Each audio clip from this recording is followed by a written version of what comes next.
How to fix Outlook not showing new email.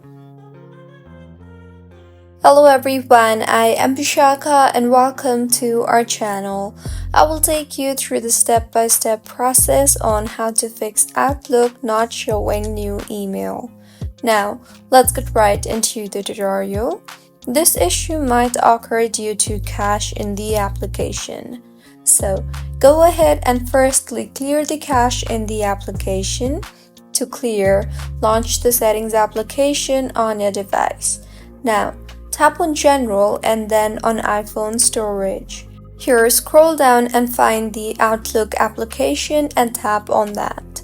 Now, tap on the Offload App option and offload the app and reinstall the app again, as doing this will clear the cache in the application.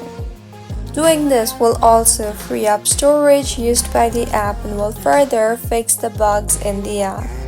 The other fix for this issue is open Outlook on your device and further tap on your profile icon on the top left of your screen.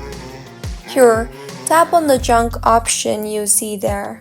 Make sure the junk is cleared, and if not, then go ahead and clear the junk in your Outlook, since these junk occupy space in the application, restricting new emails from coming through. So, this is how you can fix Outlook not showing new email. If you find this tutorial helpful, please like the video and do comment if you have any queries. Also, do subscribe to our channel Login Giants for similar helpful tutorials. See you on the next one.